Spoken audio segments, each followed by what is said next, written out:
نستعينه ونستغفره ونؤمن به ونتوكل عليه ونعوذ بالله من شرور أنفسنا ومن سيئات أعمالنا من يهده الله فلا مضل له ومن يضلل فلا هادي له ونشهد أن لا إله إلا الله وحده لا شريك له ونشهد أن سيدنا ومولانا محمدا عبده ورسوله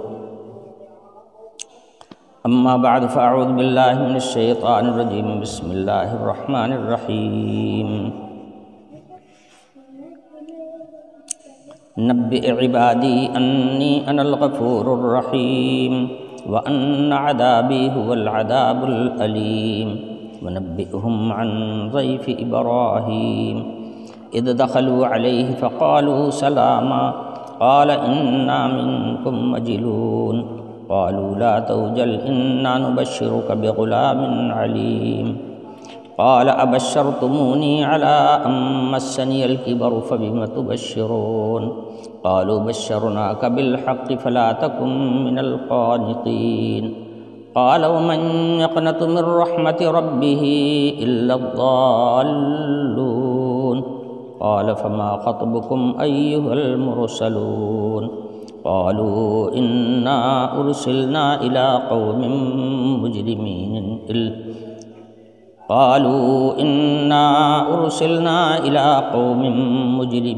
إلا آل لوط إنا لمنجوهم أجمعين إلا امرأته قدرنا إنها لمن الغابرين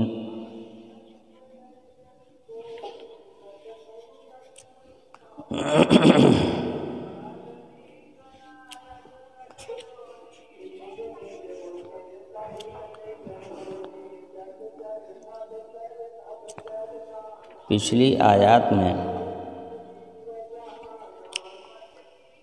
نافرمانوں کے لیے عذاب کی وعید اور فرما برداروں کے لیے جنت کا وعدہ ذکر کیا گیا تھا۔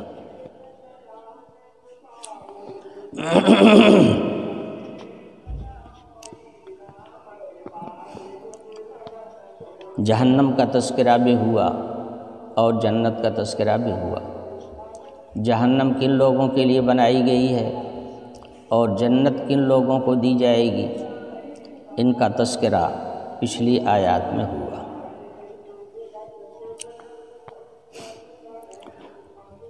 اسی کی مزید توضیح کرنے کے لیے ان آیات میں ارشاد فرمایا گیا نبئ عبادی انی انا الغفور الرحیم۔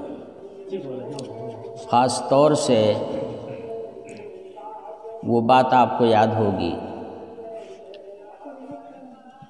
کہ جب یہ آیت نازل ہوئی تھی وَإِنَّ مَوْعِدَهُمْ وَإِنَّ جَهَنَّمَ لَمَوْعِدُهُمْ أَجْمَعِينَ لَهَا سَبْعَةُ أَبْوَابٍ لِكُلِّ بَابٍ مِّنْهُمْ جُزْءٌ مَقْسُومٌ۔ تو بعض حضرات صحابہ کے اوپر اتنا اثر ہوا تھا کہ ان کے حواس مختل ہو گئے تھے، مارے خوف کے اور مارے ڈر کے۔ اس لیے اس آیت میں تسلی دی جا رہی ہے کہ فرما بردار لوگوں کو اور ایمان والوں کو اتنا زیادہ ڈرنے کی ضرورت نہیں ہے۔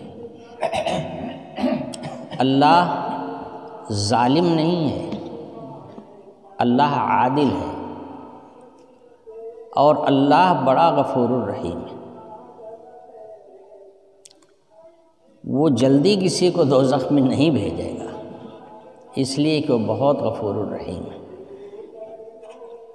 لیکن یہ بات بھی لوگوں کو اپنے ذہن میں رکھنا چاہیے کہ اللہ تعالیٰ کا عذاب بھی بڑا سخت ہے۔ اگر کوئی گرفتار ہو گیا، جرم کیا اور اتنا بڑا مجرم ہو گیا کہ اس کی گرفتاری عمل میں آ گئی، تو پھر ایسے لوگوں کے لیے اللہ تعالیٰ کا عذاب بھی بڑا سخت ہے، اس کو بھولنا نہیں چاہیے۔ مگر اتنا ڈر بھی نہیں جانا چاہیے کہ ہوش ٹھکانے نہ رہ جائیں اور ہوش بگڑ جائیں۔ اس لیے اللہ تعالیٰ نے فرمایا نبئ عبادی انی انا الغفور الرحیم، میرے بندوں کو آپ بتا دیجئے، انہیں خبر دے دیجئے کہ میں بہت بخشنے والا اور بہت بڑا رحم کرنے والا ہوں، بہت مہربان ہوں۔ اس لیے دیکھیے خوف دو طرح کا ہوتا ہے۔ ایک خوف تو ایسا ہوتا ہے کہ جس میں آدمی کو اپنی ہلاکت کا اندیشہ ہوتا ہے۔ مثلا سانپ سے آدمی ڈرتا ہے، بھیڑیا سے ڈرتا ہے، پاگل کتے سے ہر آدمی ڈرتا ہے، چاہے وہ چھوٹا سا پلہ ہی کیوں نہ ہو، لیکن اگر پاگل کتا ہے تو ہر آدمی اس سے خوف زدہ رہتا ہے۔ تو ان چیزوں سے جو ڈرنا ہے وہ صرف اس وجہ سے ہے کہ آدمی اپنے اوپر ان سے رحم کی امید نہیں رکھتا۔ وہ یہ جانتا ہے کہ اگر وہ اپنے دائرے میں پا گئے تو ہم کو چھوڑیں گے نہیں۔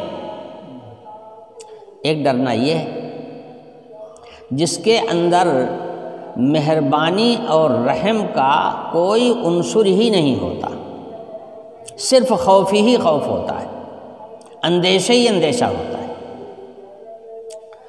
اور ایک ڈر ہوتا ہے طالب علم کو اپنے استاد سے،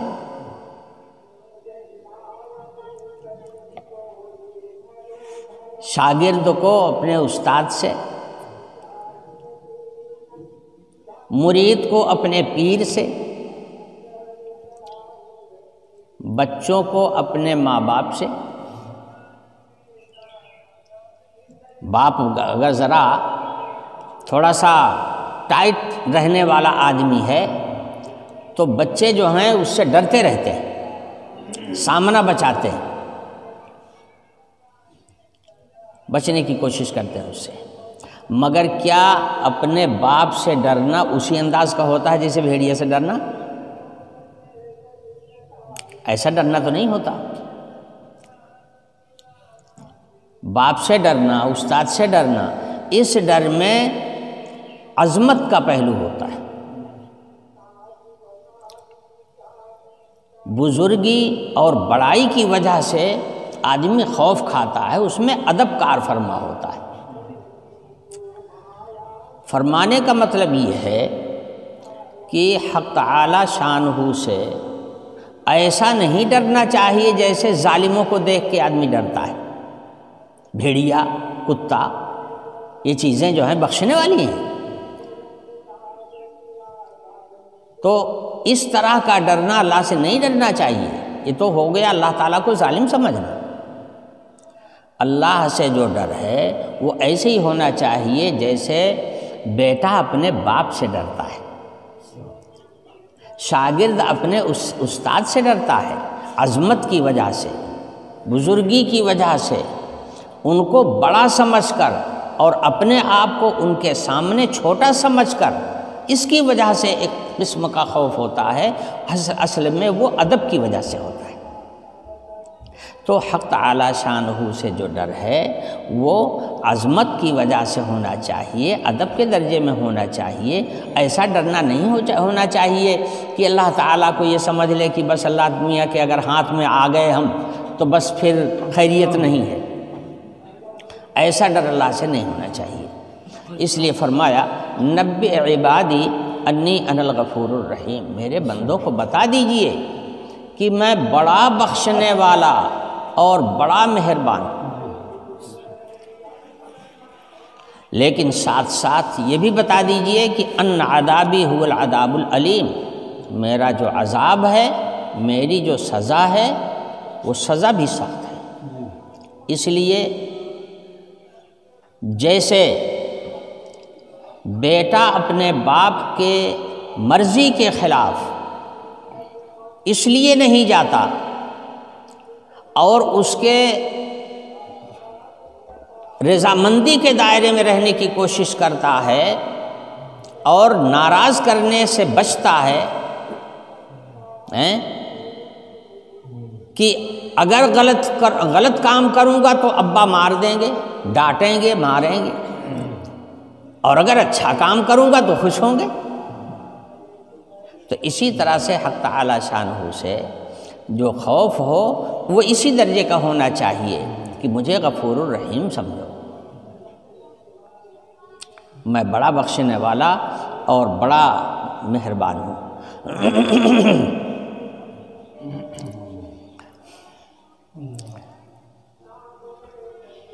یہ یہاں بہروپور کے ایک بچو میاں تھے،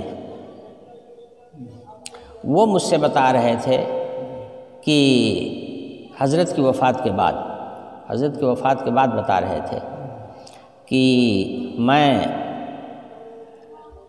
وہی تبلیغی جماعت میں جا کر کے ملا ہوا تھا، مسئلہ مسائل کا تو کچھ پتہ تھا نہیں، تو سخت سردیوں کے موسم میں مجھے نہانے کی حاجت ہو گئی، تو میں نے جا کے ٹھنڈے پانی سے نہایا، بیمار پڑ گیا، حالت خراب ہو گئی۔ عمر جب ڈھل جاتی ہے تو احتیاط کی زیادہ ضرورت پڑتی ہے۔ نوجوانی تک تو کوئی فکر نہیں ہوتا ہے، سب آتا جاتا رہتا ہے، لیکن جوانی ڈھل جانے کے بعد میں پھر آدمی کو احتیاط سے کام لینا پڑتا ہے۔ تو انہوں نے کہا کہ میں بہت پریشان تھا اور سردی تھی، کڑاکے کی پڑ رہی تھی، تو میں حضرت وہاں تشریف لے گئے تھے چچا رحمۃ اللہ علیہ، تو کہنے لگے کہ میں مسئلہ پوچھنے کے لیے آیا کہ حضرت میں کیا کروں، مجھے نہانے کی حاجت ہو جاتی ہے اور اس سردی میں اگر میں نہا لوں تو بیمار پڑ جاتا ہوں، لینے کے دینے پڑ جاتے ہیں۔ تو حضرت نے فرمایا کہ بچو میاں ایسے وقت میں مت نہایا کرو، یا تو گرم پانی سے نہاؤ، اور اگر گرم پانی بھی نہیں برداشت کر سکتے ہو کہ اس سے نہانے پر بھی تکلیف ہوتی ہے تو بس تیمم کر لیا کرو، تیمم کر کے نماز پڑھ لیا کرو۔ تو بچوں میاں نے خاص بات بتائی کہ حضرت نے مجھ کو نصیحت کرتے ہوئے فرمایا کہ بچوں میاں اللہ ظالم نہیں ہے، اللہ بڑا مہربان ہے۔ اس لیے تیمم کا مسئلہ بتایا اور فرمایا کہ اللہ ظالم نہیں ہے۔ یہ واقعہ مجھے اس پر یاد آیا، تو اللہ کو ظالم نہیں سمجھنا چاہیے، اللہ کو غفور الرحیم سمجھنا چاہیے، بڑے مہربان ہیں وہ۔ بعض مفسرین نے یہاں پر ایک واقعہ بھی نقل کیا ہے کہ حضور اکرم صلی اللہ علیہ وسلم حرم میں تشریف لے آئے اور باب بنو شیبہ سے اندر داخل ہوئے،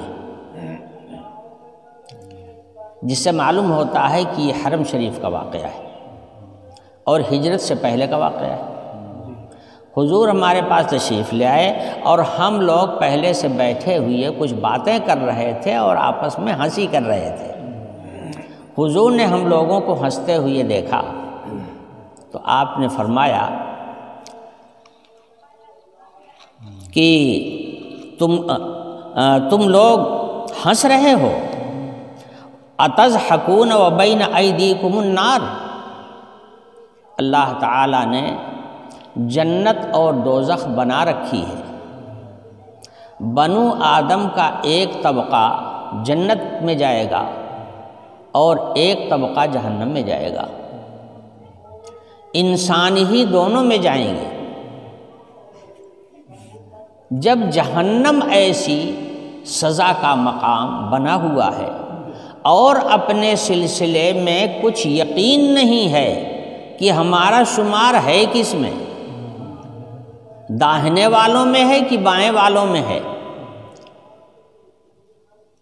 ہم کہاں جائیں گے، کدھر جائیں گے، ہمارا شمار کن لوگوں میں کیا جائے گا، اہل جنت میں کیا جائے گا کہ اہل دوزخ میں کیا جائے گا، اس کا علم ہے نہیں۔ تو ایسی پوزیشن میں کہ دوزخ موجود ہے اور اپنے جنتی یا دوزخی ہونے کا یقین بھی نہیں ہے، تو بہرحال دوزخ کا خطرہ تو لگا ہوا ہے۔ ایسی صورتحال میں بھی تم لوگ ہنس رہے ہو؟ یہ کہہ کر کے حضور ہمارے پاس سے تھوڑی دور نکل گئے اور تھوڑی دور جانے کے بعد پھر واپس آئے اور فرمایا کہ میں تم لوگوں کو ابھی ڈانٹ کر کے جا رہا ہوں، ابھی حجر اسود کے پاس ہی میں پہنچا تھا کہ حضرت جبریل علیہ السلام آ گئے، اور حضرت جبریل نے کہا کہ اللہ تعالیٰ ارشاد فرما رہے ہیں، یا محمد ان اللہ یقول لما تقنط عبادی، محمد تم میرے بندوں کو میری رحمت سے مایوس کرتے ہو؟ اگر وہ ہنس رہے ہیں تو ان کے ہنسنے پہ پابندی لگا رہے ہو کہ خوش نہ رہیں، ہر وقت ڈرتے ہی رہیں مجھ سے، تو یہ تو میری رحمت سے نا امیدی ہو گئی۔ تو آپ میرے بندوں کو میری رحمت سے نا امید کر رہے ہیں۔ اس لیے میں واپس آیا اور حضور اکرم صلی اللہ علیہ وسلم نے فرمایا کہ میں اسی لیے واپس آ کر کے تم لوگوں کو بتانے کے لیے آیا ہوں کہ حضرت جبریل نے آ کر کے اللہ تعالیٰ کا پیغام مجھے پہنچایا کہ اللہ تعالیٰ فرما رہے ہیں کیوں میرے بندوں کو مایوس کر رہے ہو؟ اس کا مطلب یہ ہے کہ خوش بھی رہنا چاہیے، مگر بالکل غافل اور بے خبر بھی نہیں ہو جانا چاہیے۔ اللہ تعالیٰ کی جانب سے اللہ کی پکڑ سے غافل نہیں ہونا چاہیے، لیکن خوش بھی رہنا چاہیے اور اللہ تعالیٰ سے امیدوار بھی رہنا چاہیے۔ حدیث شریف میں فرمایا گیا، حضرت قتادہ رضی اللہ عنہ کہتے ہیں کہ ہمیں یہ حدیث پہنچی ہے کہ نبی پاک صلی اللہ علیہ وسلم نے ارشاد فرمایا کہ اگر بندوں کو اللہ تعالیٰ کی معافی کی مقدار معلوم ہو جائے کہ اللہ تعالیٰ کتنا معاف کرنے والے ہیں، اگر یہ بات لوگوں کو میرے بندوں کو معلوم ہو جائے تو پھر کوئی آدمی پرہیزگاری ہی نہ کرے، یعنی نڈر ہو جائیں گے، ڈھٹائی پیدا ہو جائے گی، یہ سمجھیں گے کہ اللہ بخش تو دے گا ہی، تو لوگ ڈھیٹ ہو جائیں گے اور حرام سے بچنا بند کر دیں گے۔ اور اگر نافرمانوں کو یہ بات معلوم ہو جائے کہ اللہ کتنا بخشنے والے ہیں، تو وہ نافرمانی سے باز ہی نہ ہوئے، نافرمانی کرتے چلے جائیں۔ اور اگر فرما بردار بندوں کو اللہ تعالیٰ کا عذاب معلوم ہو جائے کہ اللہ کے پاس عذاب کیسے کیسے ہیں، تو لوگ اپنا دم گھونٹ لیں۔ تو حق تعالی شانہ غفور الرحیم بھی ہیں، اور ان کا عذاب دردناک عذاب بھی ہے، عذاب بھی ان کے ہاں بڑے سخت قسم کے ہیں، ایسا عذاب کبھی سنا نہیں ہوگا جیسے عذاب دوزخ کے ہیں۔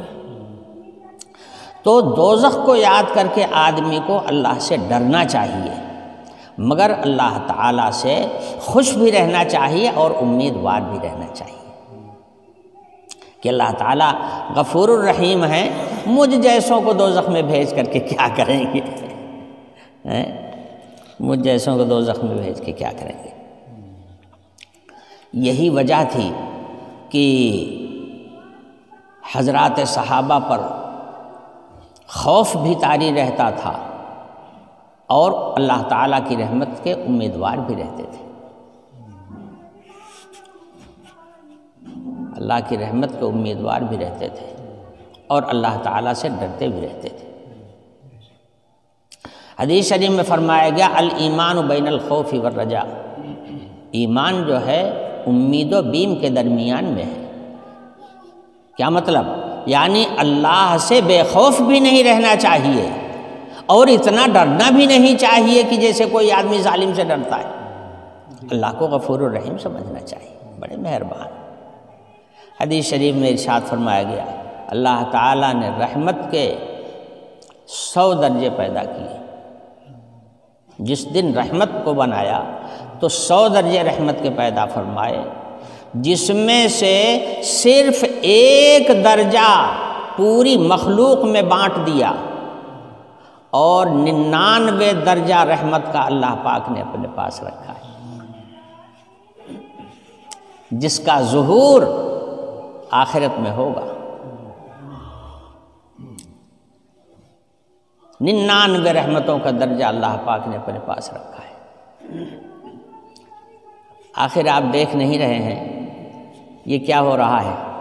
یہ جو آواز آ رہی ہے یہ کیا ہو رہا ہے؟ ان کو کوئی فکر ہے؟ کبھی خدا کا نام ان کی زبان پر آیا؟ یہ خدا کے بندوں کو خدا بنائے بیٹھے ہیں اور انہی کے نام کی رٹ لگائے ہوئے پوج رہے ہیں انہیں۔ پیدا کیا اللہ نے، جسم دیا اللہ نے، روح دیا اللہ نے، اور ضروریات زندگی سے مالا مال کیا اللہ نے، اور نام پکار رہے ہیں دوسروں کا۔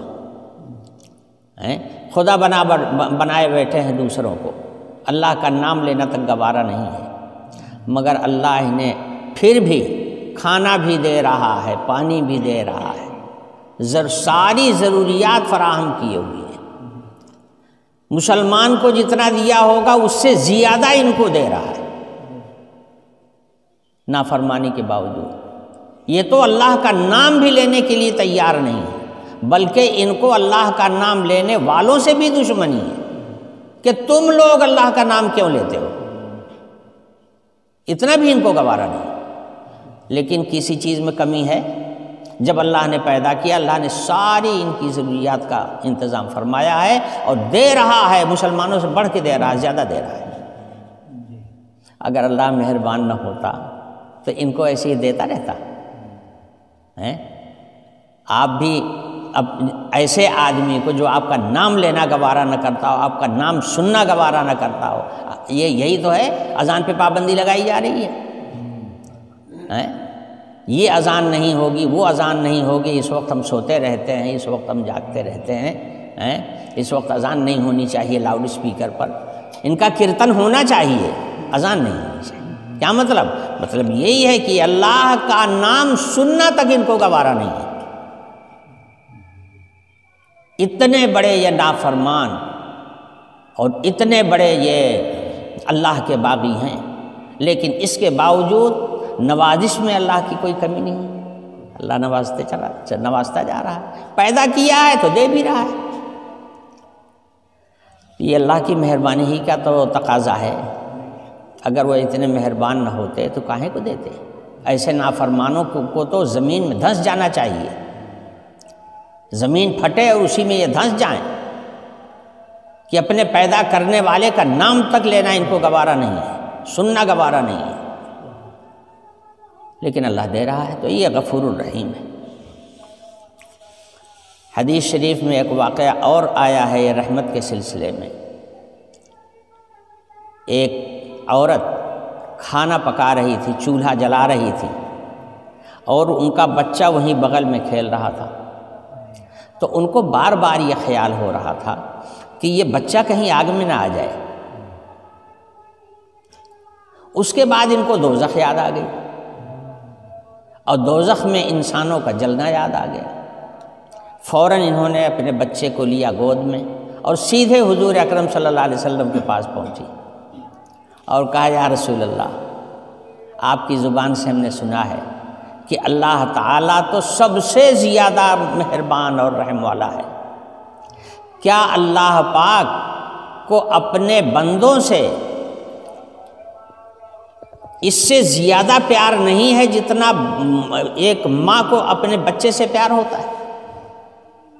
یعنی جتنا ماں کو اپنے بچے سے رحم ہوتا ہے، پیار ہوتا ہے، کیا اللہ تعالیٰ کو اپنے بندوں سے اس سے زیادہ پیار نہیں ہے؟ حضور نے فرمایا کہ کیوں نہیں ہے، بے شک ہے، اللہ بہت بڑا مہربان ہے۔ اتنی مہربان ماں اپنی اولاد پر نہیں ہو سکتی ہے جتنے مہربان اللہ تعالیٰ اپنے بندوں پر ہے۔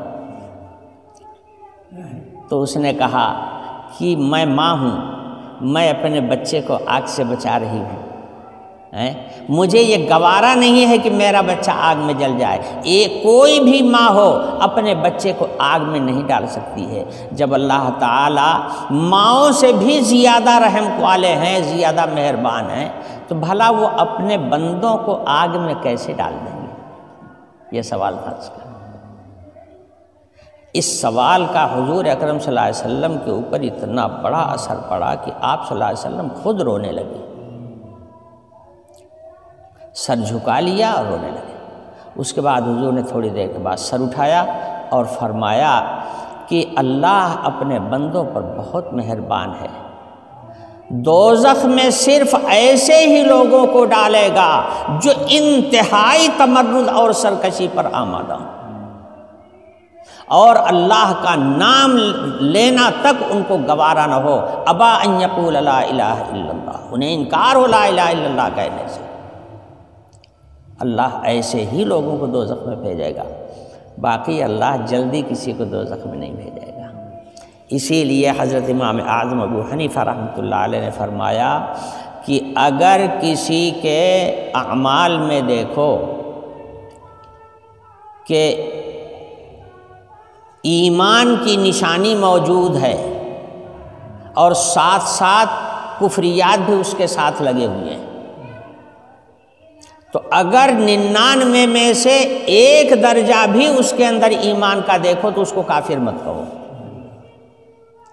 ہو سکتا ہے یہی 1 درجہ اللہ تعالیٰ کو پسند آ جائے اور اسی 1 درجے کی بنیاد پر اللہ تعالیٰ مغفرت فرما دے،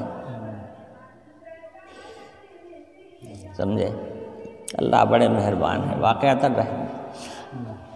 99 درجہ اپنے پاس رکھا ہے، 1 درجہ پوری مخلوق میں بانٹ دیا ہے، اسی کا اثر آپ دیکھتے ہیں کہ ہر ماں کو، چاہے وہ جانور ہو، چاہے وہ انسان ہو، کوئی چاہے وہ درندہ ہو، سب کو اپنے بچوں سے پیار ہوتا ہے۔ ایک دفعہ شاید حضرت ابو ہریرہ رضی اللہ عنہ آ رہے تھے، یا کوئی اور صحابی ہو، اس وقت پورے طور پر ذہن حاضر نہیں ہے، کوئی صحابی آ رہے تھے، انہوں نے دیکھا کہ راستے میں ایک گھونسلے میں چھوٹے چھوٹے بچے بیٹھے ہوئے ہیں، اور ماں جو ہے چارہ لانے کے لیے باہر گئی ہوئی ہے۔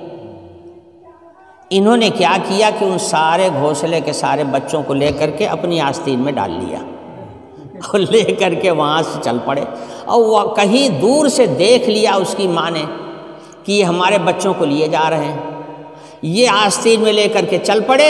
اب وہ ماں جو تھی چڑیا، وہ پیچھے پیچھے پیچھے پیچھے منڈلا رہی ہے ان کے سر کے اوپر، داہنے بائیں چکر لگا رہی ہے، اور یہ لے کر کے اس کو وہاں آ گئے جہاں حضور اکرم صلی اللہ علیہ وسلم بیٹھے ہوئے تھے، اور لا کر کے وہیں پہ چھوڑ دیا ان بچوں کو۔ جب بچوں کو چھوڑ دیا تو ماں پھاٹ پڑی اپنے بچوں کے اوپر، چھاپ لیا اپنے بچوں کو، جیسے مرغیوں کی عادت ہوتی ہے، بچے اگر ادھر ادھر چھاپ لیتی ہے اپنے پر کے اندر، تو پرندہ جو ہے اپنے پر کے اندر اپنے بچوں کو چھاپ لیا۔ اس کو یہ بھی خطرہ نہیں ہوا کہ میں انسانوں کے بیچ میں ہوں، ہمیں کہیں کوئی مار نہ دے، اپنی جان جوخم میں ڈال کر کے اپنے بچوں کو اس نے چھاپ لیا۔ تو حضور نے فرمایا کہ دیکھ رہے ہو اس چڑیا کو کہ اس کو اپنے بچوں سے کتنا پیار ہے؟ صحابہ نے کہا یا رسول اللہ دیکھ رہا ہوں۔ حضور نے فرمایا اللہ رب العالمین کو اپنے بندوں سے اس سے بھی زیادہ پیار ہے، وہ اس سے بھی زیادہ مہربان ہے، سمجھے؟ تو اللہ واقعتاً بڑے رحم کرنے والے ہیں، بڑے غفور الرحیم ہیں۔ اسی وجہ سے کتنے لوگ کتنی معصیت کرتے رہتے ہیں، کتنی نافرمانی کرتے ہیں، کتنے گناہ کرتے رہتے ہیں، اور کچھ نہیں ہوتا ان کو، اور بعد میں کبھی کبھی اللہ تعالیٰ ان کو ایمان کی توفیق بھی دے دیتے ہیں، توبہ کی توفیق دے دیتے ہیں۔ ہم نے دیکھا ہے ایسے لوگوں جن کی زندگی میں نیکی نام کی کوئی چیز نہیں ہے، مگر کوئی گناہ ہو گیا تو بھاگے ہوئے میرے پاس آئے، میری توبہ لے لیجیے، مجھے توبہ کرا دیجیے، مجھ سے یہ گناہ ہوا ہے۔ کیوں میاں؟ اگر اللہ کا ڈر نہ ہوتا تو توبہ کاہے کو کرتا؟ پھر توفیق توبہ جو وہ دے دیتے ہیں تو یہ ان کی مہربانی ہی تو ہے۔ اگر وہ توبہ کی توفیق نہ دے تو اچھوں کو توبہ کی توفیق نہیں ہوتی۔ ابلیس جو ہے یہ معلم الملکوت بنا ہوا تھا، فرشتوں کا بھی معلم تھا، سب دیکھا بھالا تھا اپنی آنکھوں سے، نافرمانی کیا مگر توبہ کی توفیق نہیں ہوئی۔ آدم علیہ السلام سے بھی تو نافرمانی ہوئی تھی، شجرہ کے پاس جانے سے منع کر دیا گیا تھا اور پہنچ گئے تھے، نافرمانی تو ہو گئی تھی، مگر آدم علیہ السلام اتنا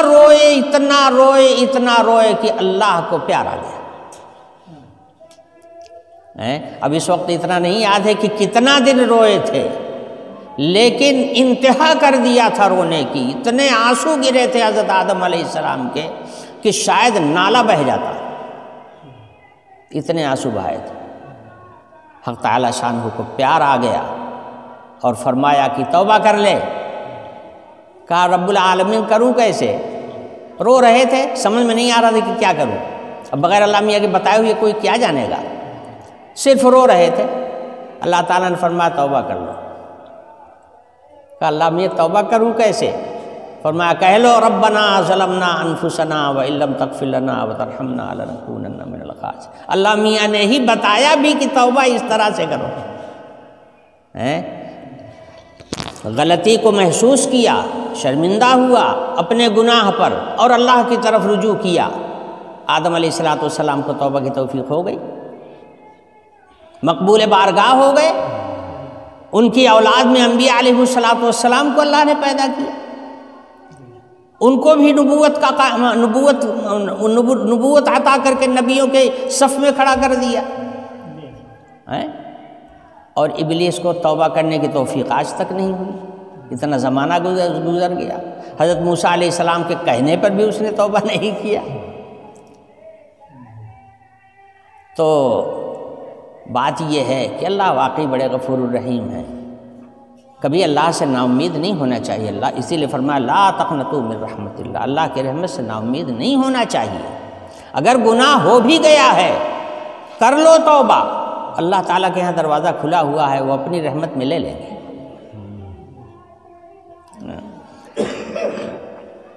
لیکن بھائی ہاں یہ بھی ہے کہ اللہ سے نڈر بھی نہیں رہنا چاہیے، بے خوف بھی نہیں رہنا چاہیے۔ یہی وجہ تھی کہ حضرات صحابہ ڈرتے رہتے تھے۔ حضرت عثمان غنی رضی اللہ عنہ جو حضور کے کتنے چہیتے تھے کہ ایک بیٹی حضور نے دیا تھا، ان کا انتقال ہو گیا تو دوسری بیٹی بھی حضور نے انہی کو دے دی، اتنے چہیتے۔ جب قبرستان سے ان کا گزر ہوتا تھا حضرت عثمان غنی رضی اللہ عنہ کا، تو اتنا روتے تھے کہ کپڑا بھیگ جاتا تھا، اتنا روتے تھے۔ تو لوگوں نے کہا کہ حضرت آپ اور کہیں اتنا نہیں روتے ہیں جتنا قبرستان میں روتے ہیں، بات کیا ہے؟ تو حضرت نے فرمایا کہ میاں قبر جو ہے آخرت کی پہلی منزل ہے، اگر یہاں سے نجات مل گئی تو آگے کے مراحل آسان ہو جائیں گے، اور اگر خدا نخواستہ یہاں پکڑ ہو گئی تو اگلی منزلیں جو ہیں وہ اس سے زیادہ سخت ہیں۔ ابو لولوا نے جب حضرت عمر رضی اللہ عنہ کے اوپر وار کیا ہے خنجر کا، عین نماز کی حالت میں، حضرت نماز پڑھا رہے تھے، اور یہ قاتل پہلے سے طے شدہ تھا، ہرمزان کے یہاں اس کا مشورہ ہوا تھا ایران میں کہ عمر کو قتل کرنا ہے، تو اس کے لیے ابو لولوا تیار ہوا تھا، یہ خنجر وہاں سے لے کے آیا تھا۔ حضرت نماز پڑھا رہے تھے، فجر کی نماز پڑھا رہے تھے، یہ اندھیرے میں چپکے سے آ کر کے اور حضرت کے اوپر وار کیا ہے، اور ضرب اتنی کاری تھی کہ اب بچنے کی امید نہیں تھی۔ حضرت صاحب فراش تھے۔ حضرت عبداللہ بن عباس رضی اللہ عنہ اسی حالت میں عیادت کرنے کے لیے آئے، عیادت کرنا مصنون یعنی دیکھنے کے لیے آئے۔ اس وقت حضرت بول رہے تھے، تو حضرت عبداللہ بن عباس نے پوچھا کہ کیا حال ہے؟ کہا کیا حال بتاؤں، کل معاملہ اللہ کے سامنے پیش ہونے والا، نہ جانے کیا ہوگا ہمارے ساتھ۔ حضرت عبداللہ بن عباس نے کہا کہ حضرت آپ کیوں اتنا فکر مند ہیں؟ اللہ تعالیٰ نے آپ سے بہت بڑا کام لیا ہے. لاکھوں لوگ آپ کی جد و جہد سے مسلمان ہوئے ہیں، دین کو فروغ ہوا، ساری دنیا میں آپ نے دین پہنچا دیا. دین کا تو آپ نے اتنا بڑا کام کیا ہے، کیا اللہ تعالیٰ آپ کو نہیں بخشیں گے؟ یہ کہاں ہو سکتا ہے؟ تو حضرت عمر رضی اللہ عنہ نے فرمایا کہ اے رسول اللہ صلی اللہ علیہ وسلم کے چچا زاد بھائی، جو باتیں تم یہاں اس وقت میرے سامنے کہہ رہے ہو، کیا کل قیامت کے دن اللہ کے سامنے بھی یہی بات کہہ دو گے؟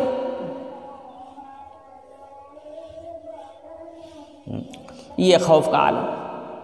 امیر المومنین حضرت عمر رضی اللہ عنہ سے بڑا اس امت میں خادم دین کون ہو سکتا ہے؟ جن کے ذریعے سے دین کو استحکام ملا، مضبوطی ملی. سمجھ لیجئے کہ دین کا کھوٹا مضبوط ہوا جن کی بدولت. ان کا حال یہ ہے کہ تڑپ رہے ہیں، رو رہے ہیں، اور یہ فکر ہے کہ کل اللہ کے سامنے معاملہ پیش ہونے والا ہے، نہ جانے کیا ہوگا. اور پھر یہیں تک کیوں رہتے ہیں آپ؟ خود جناب رسول اللہ صلی اللہ علیہ وسلم نے ارشاد فرمایا، واللہ لا ادری ما یفعل بی ولو انی رسول اللہ. قسم خدا کی مجھے نہیں معلوم ہے کہ کل میرے ساتھ کیا معاملہ ہوگا، حالانکہ میں اللہ کا رسول ہوں. اور یہ بات حضور نے بار بار فرمائی، قسم خدا کی نہیں معلوم ہے کہ کل ہمارے ساتھ کیا معاملہ ہوگا. تو سب ڈر رہے ہیں، اس لیے کہ وہ دربار بہت بڑا دربار ہے. اللہ کی ذات بہت بڑی ہے، بہت بڑا دربار ہے. کیا ہو جائے گا کس کے ساتھ اور کس کے ساتھ کیا معاملہ ہوگا، یہاں کچھ یقین نہیں ہے. یقین کے ساتھ کسی کو کچھ کہا نہیں گیا. جب حضور فرما رہے ہیں کہ واللہ لا ادری ما یفعل بی، قسم خدا کی مجھے نہیں معلوم میرے ساتھ کیا ہوگا. تو بات یہ ہے کہ اس آیت کا خلاصہ یہی ہے کہ اللہ سے بے خوف نہیں رہنا چاہیے، اللہ سے ڈرتے رہنا چاہیے، مگر ڈرنا بھی اتنا نہیں ڈرنا چاہیے جیسے ظالم سے ڈرا جاتا ہے، بلکہ اللہ کو غفور الرحیم سمجھنا چاہیے. وہ اپنی شان رحیمی اور شان کریمی پر آ جائیں کہ تو نہ جانے کتنوں کو بخش دیں گے، بڑے بڑے گنہگاروں کو بخش دیں گے. یہی بات ہے جو اس آیت میں بیان فرمائی گئی. نبئ عبادی انی انا الغفور الرحیم وان عذابی هو العذاب العلیم. اب دیکھیے حضور اکرم صلی اللہ علیہ وسلم نے ہنسنے پر روک دیا تھا نا، ہنسنے پر کہا تھا کہ دوزخ سامنے کھڑی ہے اور تم لوگ ہنس رہے ہو. اور جیسے ہی تھوڑی دور گئے اللہ تعالیٰ نے قاصد بھیج دیا، حضرت جبریل آ گئے اور تنبیہ کی گئی کہ محمد میرے بندوں کو اتنا مت ڈراؤ اتنا مت ڈراؤ، میں بڑا غفور الرحیم. ان کو بتا دو کہ میں بڑا غفور الرحیم. اس کے بعد اگلی آیت میں حضرت ابراہیم علیہ السلام کے سامنے اللہ کے بھیجے ہوئے فرشتے آئے تھے اور دو مقصد سے آئے تھے. ایک تو عین بوڑھائی کی حالت میں جب اولاد کے پیدا ہونے کا خیال بھی لوگوں کے دلوں سے نکل جاتا ہے کہ اب تو سوال ہی نہیں ہے کہ کوئی اولاد پیدا ہو جائے. جب بوڑھائی کی اس عمر کو پہنچ گئے خود بھی اور بیوی بھی، تو ایسے وقت میں حضرت اسحاق کے پیدا ہونے کی بشارت مل رہی ہے. یہ پہلو ہے مہربانی کا. اللہ تو مٹی میں جان ڈال سکتا ہے، تو بوڑھائی میں بچہ کیوں نہیں پیدا کر سکتا؟ کیا اس کی قدرت نہیں ہے؟ تو ایک تو یہ بشارت دینے کے لیے وہ فرشتے آئے تھے کہ اس بوڑھائی کی حالت میں آپ کے بچہ ہوگا اور وہ بچہ بھی بڑا علم والا ہوگا، یعنی علم نبوت ملے گا اس کو. ایک تو یہ بشارت، اور دوسری طرف اللہ تعالیٰ کے اللہ کے عذاب کا مظہر کہ قوم لوط پر سزا لے کر کے آئے تھے۔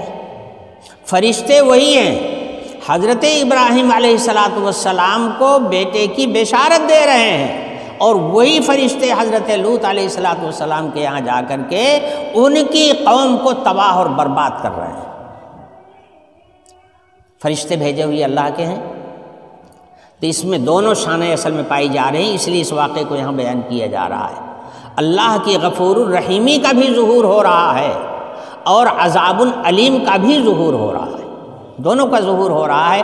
اس لیے اس مناسبت سے اس آیت میں اس واقعے کو بیان کیا جا رہا ہے۔ اللہ تعالیٰ فرماتے ہیں کہ اور میرے بندوں کو آپ خبردار کر دیجئے، باخبر کر دیجئے ابراہیم علیہ السلام کے مہمانوں سے، وَنَبِّئْهُمْ عَنْ ضَيْفِ ابراہیم، ابراہیم علیہ السلام کے پاس جو مہمان آئے تھے وہ واقعہ میرے بندوں کو آپ بتا دیجئے،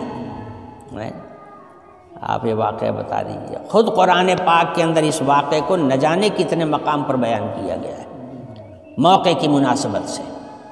قرآن کا یہی انداز بیان ہے کہ موقع کی مناسبت سے جو واقعہ ہوتا ہے اس کا کوئی حصہ بیان کر دیا جاتا ہے۔ تو فرمایا کہ میرے بندوں کو آپ ابراہیم علیہ السلام کے مہمانوں والا واقعہ سنا دیجئے۔ اذ دخلوا علیہ فقالوا سلاما، جس وقت فرشتے آئے تھے حضرت ابراہیم علیہ السلام کے پاس اور انہوں نے کہا تھا کہ ہم آپ کو سلام کر رہے ہیں، نسلم علیک سلام، ہم آپ کو سلام کر رہے ہیں۔ حضرت ابراہیم علیہ السلام نے ان کے سلام کا جواب دیا۔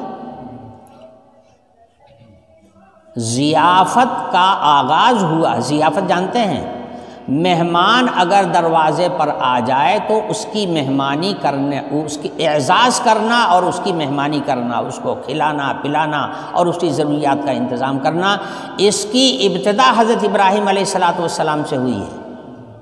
پہلے شخص ہیں، اول من ضیف الضیوف، جنہوں نے مہمانوں کی مہمانداری کی ہے، پہلے شخص ہیں حضرت ابراہیم علیہ السلام۔ تو یہ فرشتے مہمان کی شکل میں آئے تو سلام کیا، سلام کا جواب دیا حضرت ابراہیم علیہ السلام نے۔ اس کے بعد فوراً اندر گئے اور ایک بچڑا بڑھیا قسم کا ذبح کیا اور فوراً اس کو بھون بھان کر کے تیار کر کے اور ان کے سامنے لا کر کے رکھا کہ اس کو کھائیے۔ اب یہ تو فرشتے ہیں، یہ کھائیں گے کیا؟ فرشتے کھاتے تھوڑے ہیں۔ انہوں نے ہاتھ ہی نہیں بڑھایا۔ جب کھانے کی طرف ہاتھ نہیں بڑھایا اور سمجھ گئے کہ یہ کھانا نہیں کھائیں گے، گویا کھانے سے انکار ہے، تو اب حضرت ابراہیم علیہ السلام دل میں اندیشہ محسوس کرنے لگے۔ بھائی ہمارے دروازے پر کوئی آدمی آ جائے، ہم اس کو پانی دیں اور وہ پانی نہ پیے یا پانی پینے سے انکار کر دے تو پھر یہ ہوتا ہے کہ پھر آیا ہے کیا کرنے؟ بھائی آیا ہے کیا کرنے؟ مقصد کیا ہے؟ پتہ نہیں کیا مقصد لے کر کے آیا ہے، دوست ہے دشمن ہے کیا ہے؟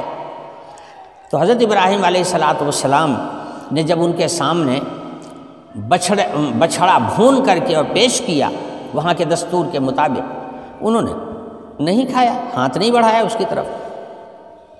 تو حضرت ابراہیم علیہ السلام کو اندیشہ محسوس ہونے لگا۔ اسی کو فرمایا انا منکم وجلون، مجھے تو آپ لوگوں سے خوف محسوس ہو رہا ہے کہ آپ لوگ نہ جانے کس نیت سے ہمارے دروازے پر آئے ہیں۔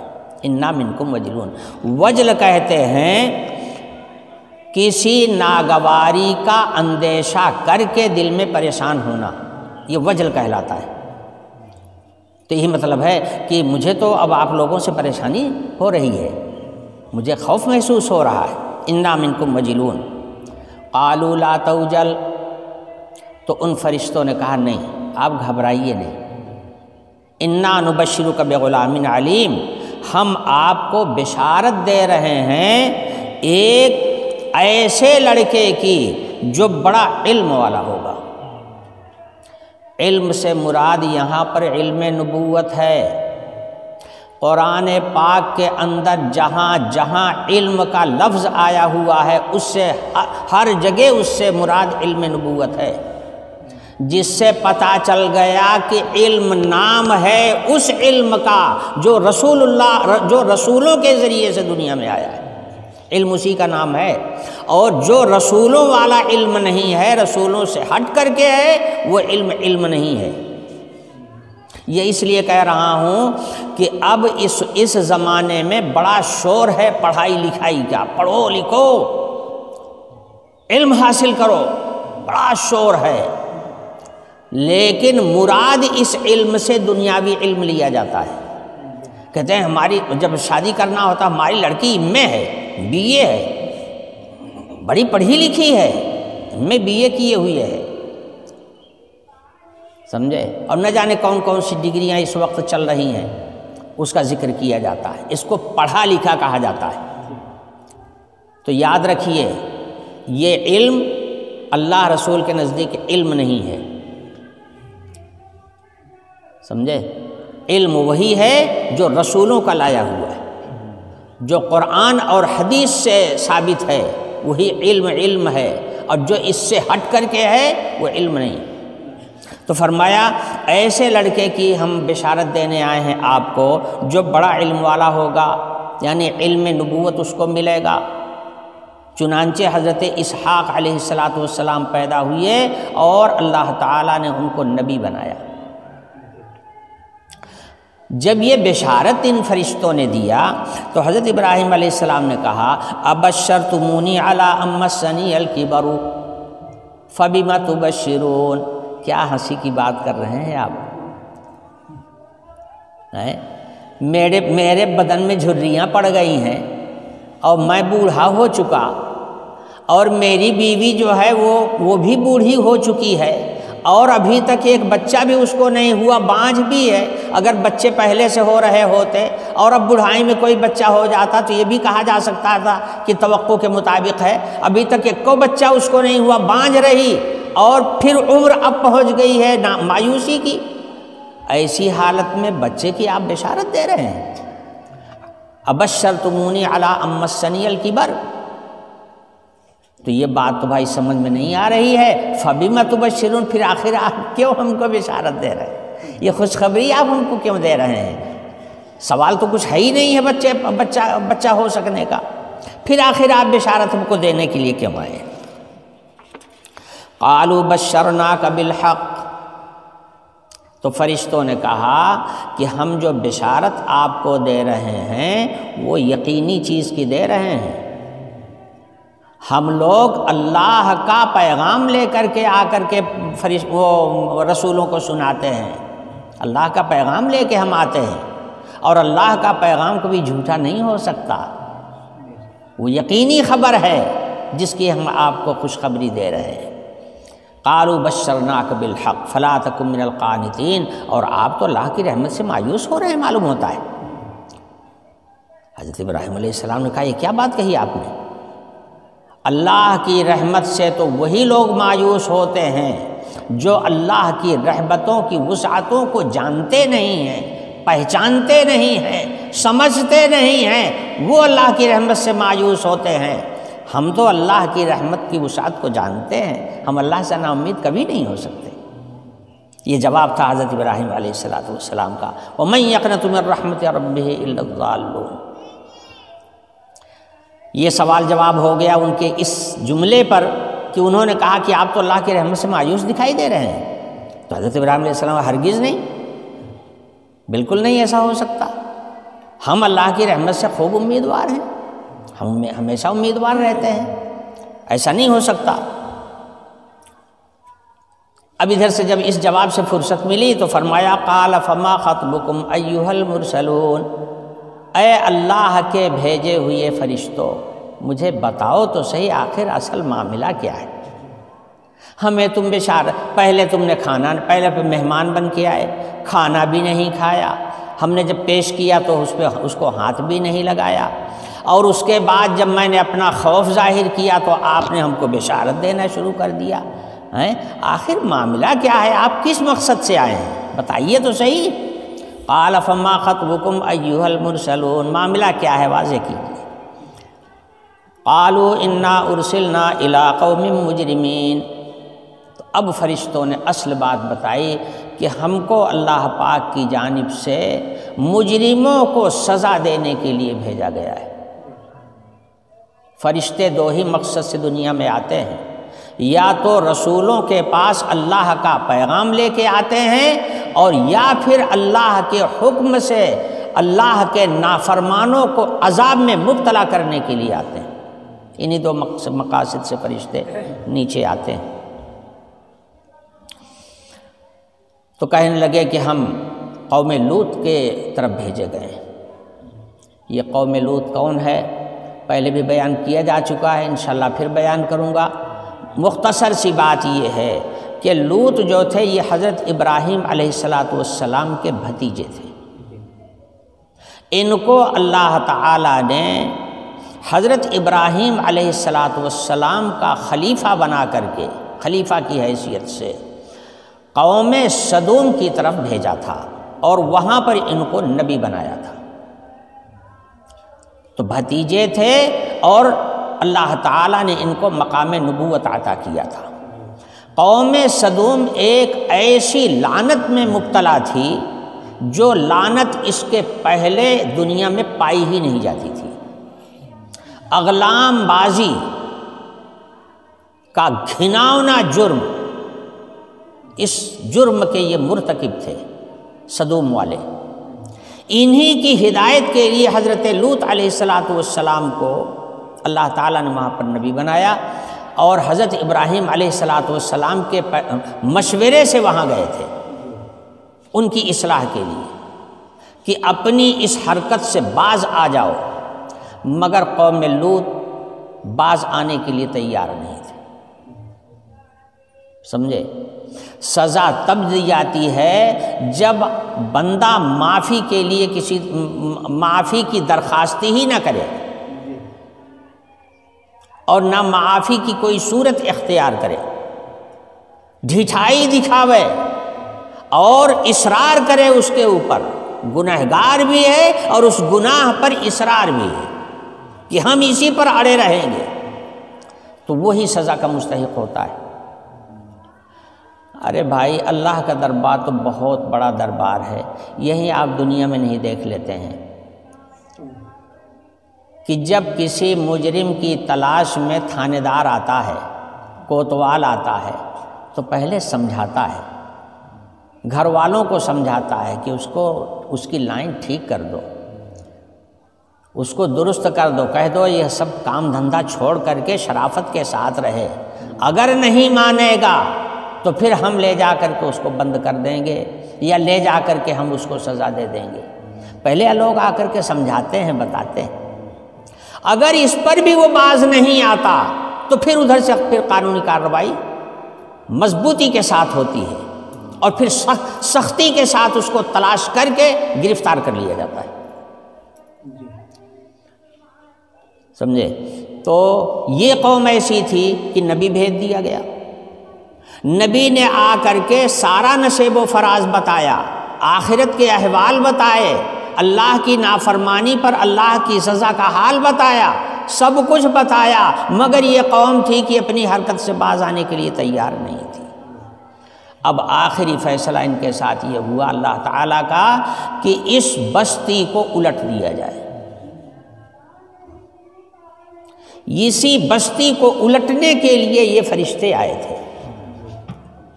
اسی کی طرف اشارہ کرتے ہوئے ان فرشتوں نے کہا، انا ارسلنا الی قوم مجرمین الا آل لوط، مجرموں کو سزا دینے کے لیے ہم کو اللہ تعالیٰ نے بھیجا ہے، مگر اس سزا میں وہ لوگ بچے رہیں گے جو حضرت لوط علیہ السلام پر ایمان لائے ہیں اور ان کی راہ کو اختیار کیا ہے۔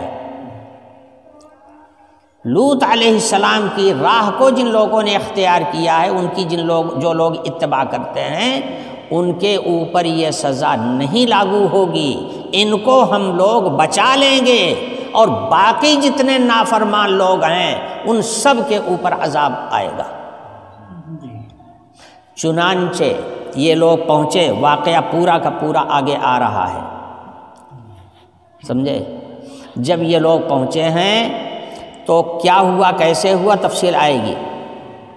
خلاصے کلام یہ ہے کہ فرشتوں نے حضرت لوط علیہ السلام سے یہ کہہ دیا تھا کہ دیکھیے آپ کے جتنے ماننے والے لوگ ہیں ان لوگوں کو آپ سب کو اکٹھا کر لیجئے، یعنی آپ پر ایمان لانے والے جتنے مومن ہیں ان کو سب کو آپ اکٹھا کر لیجئے، اور اکٹھا کر کے صبح ہونے سے پہلے پہلے بستی خالی کر دیجئے، نکل جائیے اتنی دور کہ وہاں سے یہ بستی آپ کو نظر نہ آئے، اتنی دور چلے جائیے۔ چنانچہ ان فرشتوں کے کہنے پر حضرت لوط علیہ السلام نے اپنے تمام متبعین کو اکٹھا کیا، اور اکٹھا کر کے راتوں رات لے کر کے نکل گئے۔ بیوی بھی شروع میں اس کو بھی ساتھ میں لیا تھا، کچھ دور جانے کے بعد یہ لوٹ آئی تھی۔ اس کا کام یہ تھا کہ یہ بدماشوں کے ساتھ رہتی تھی، ان کی مخبری کا کام کیا کرتی تھی، چونکہ سدومیوں کی ہی لڑکی تھی جو حضرت لوط علیہ السلام کے نکاح میں تھی، تو اس کی سرشت اور اس کی جو طبیعت تھی ویسی ہی تھی جیسے پوری قوم کی طبیعت تھی۔ چنانچہ سب بچ گئے مگر بیوی نہیں بچی، ہلاک ہونے والوں کے ساتھ میں بیوی بھی ہلاک ہوئی ہے۔ تو حضرت لوط علیہ السلام جو ہے اپنے ماننے والوں کو لے کر کے باہر نکل گئے تھے، اور اس کے بعد ان فرشتوں نے اس بستی کو نیچے سے اٹھا کر کے آسمان پر لے جا کر کے پلٹ دیا، نیچے کا حصہ اوپر، اوپر کا حصہ نیچے۔ انہی کے مکانات اور انہی کی زمینیں ان کے لیے قبرستان بن گئی۔ یہ زمین جو پلٹی ہے فرشتوں نے،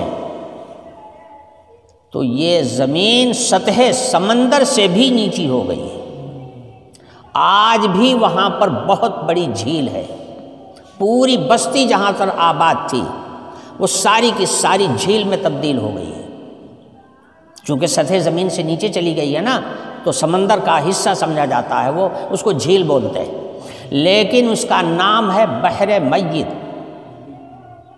بحر میت کا مطلب یہ ہوتا ہے ایسا سمندر کا حصہ جہاں کوئی جاندار چلا جائے تو بچ کے نہ آئے۔ لکھا ہے مفسرین نے، حضرت مفتی محمد شفیع صاحب رحمۃ اللہ علیہ نے اس حقیقت کو لکھا ہے کہ بحر میت آج بھی اردن میں موجود ہے۔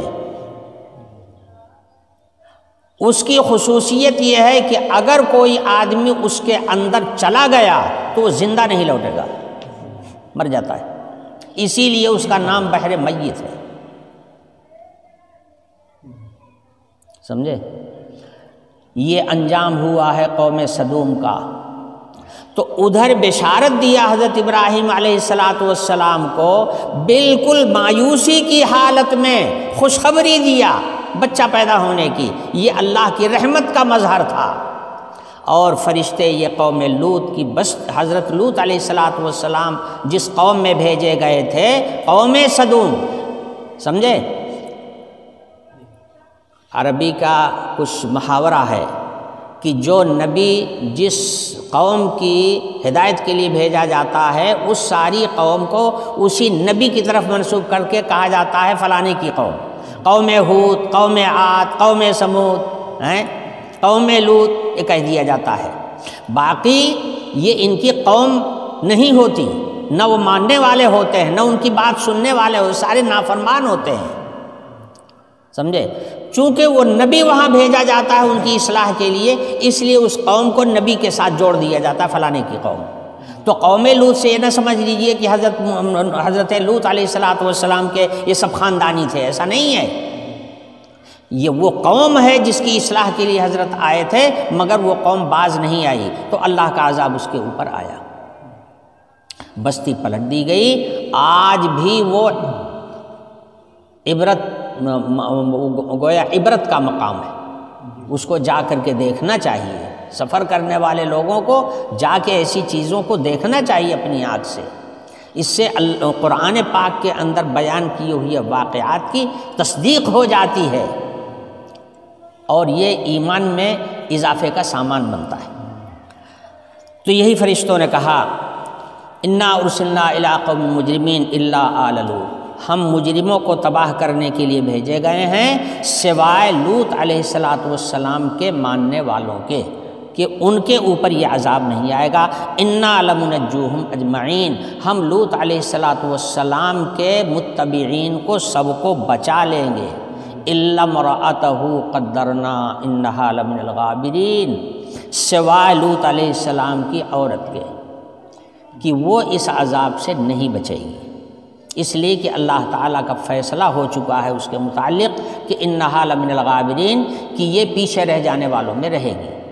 جو لوگ اپنی بستی سے حضرت لوط علیہ السلام کے ساتھ نکل کر باہر نہیں گئے تھے بلکہ اپنی بستی میں بیٹھے رہے ہیں اور انہی کو پلٹا گیا ہے، انہی میں حضرت لوط علیہ السلام کی بیوی بھی رہے گی۔ یہ اتنا واقعہ یہاں پر بیان کیا گیا ہے۔ باقی جب فرشتے حضرت لوط علیہ السلام کے پاس آئے تو پھر کیا صورتحال پیش آئی اور کیا باتیں ہوئیں، وہ انشاءاللہ اگلی آیات میں بیان کیا جائے گا۔ وآخر دعوانا الحمدللہ رب العالمین۔